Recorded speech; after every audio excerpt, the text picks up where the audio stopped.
ಬೆಂಗಳೂರಿನಲ್ಲಿ Udyam dhotis and shirts ನೂತನ showroom ಇವತ್ತು ಲೋಕಾರ್ಪಣೆಗೊಂಡಿದೆ. ಜಯನಗರದ 4ನೇ ಬ್ಲಾಕ್ನ ಬಿಎಂಟಿಸಿ ಬಸ್ ನಿಲ್ದಾಣದ ಬಳಿ ಉದಯಂ ಹೊಸ ಮಳಿಗೆಯನ್ನ ಜಯನಗರ ಶಾಸಕ ಸಿಕೆ ರಾಮಮೂರ್ತಿ ಹಾಗೂ ಕಿರುತೆರೆ ನಟ ಗಿಲ್ಲಿ ನಟ ಉದ್ಘಾಟಿಸಿದರು.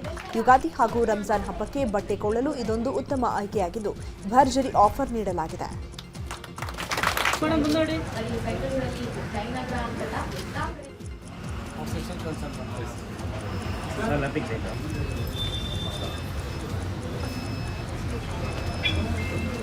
ಉದಯಂ ಅವರ ಕಾಟನ್ ಬಟ್ಟೆಗಳ ಇವತ್ತು ಒಂದು ಮಳಿಗೆಯನ್ನು ಜಯನಗರ 4ನೇ ಬಡಾವಣೆಯಲ್ಲಿ ಓಪನ್ ಮಾಡ್ತಾ ಇದ್ದೀವಿ.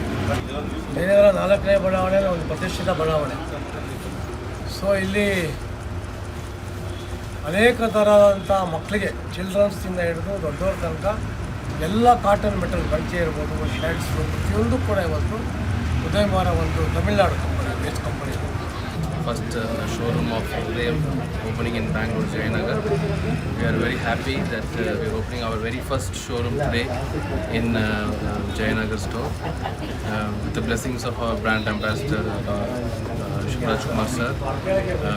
We have got many new collections here. All our collections are 100% cotton.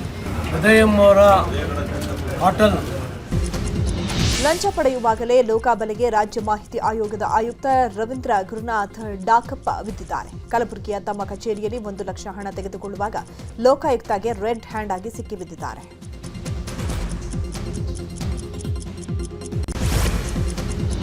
ಕೆಸರಿನ ಗುಂಡಿಗೆ ಬಿದ್ದ ಕಾಡಾನೆಯನ್ನ ರಕ್ಷಣೆ ಮಾಡಿರುವ ಘಟನೆ ರಾಜ್ಯದ ಗಡಿಭಾಗ ತಮಿಳುನಾಡಿನ ಡೆಂಕಣಿ ಕೋಟೆ ಸಮೀಪದ ಮೂಕಂಗಾರೆ ಗ್ರಾಮದ ಬಳಿ ನಡೆದಿದೆ.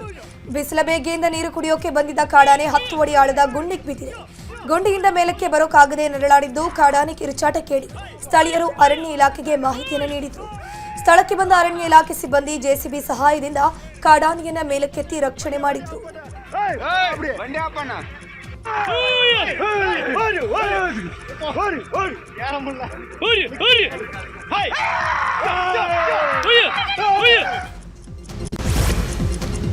ಮಂತ್ರಾಲಯ ಶ್ರೀ ರಾಘವೇಂದ್ರ ಸ್ವಾಮಿ ಮಠಕ್ಕೆ ಕೋಟ್ಯಾಂತರ ಕಾಣಿಕೆ ಹರಿದು ಬಂದಿದೆ. ಶಕ್ತಿ ಯೋಜನೆ ಎಫೆಕ್ಟ್ನಿಂದ ರಾಯರ ಮಠಕ್ಕೆ ನೂರಾರು ಭಕ್ತರು ಭೇಟಿ ಕೊಡ್ತಾ ಇದ್ದು ಭಾರೀ ಪ್ರಮಾಣದಲ್ಲಿ ಕಾಣಿಕೆ ಅರ್ಪಿಸಿದ್ದಾರೆ.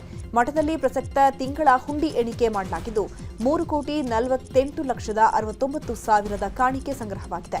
ಅಲ್ಲದೆ 37.200 ಗ್ರಾಂ ಚಿನ್ನ, 1 ಕೆಜಿ 280 ಗ್ರಾಂ ಬೆಳ್ಳಿ ಸಂಗ್ರಹವಾಗಿದೆ.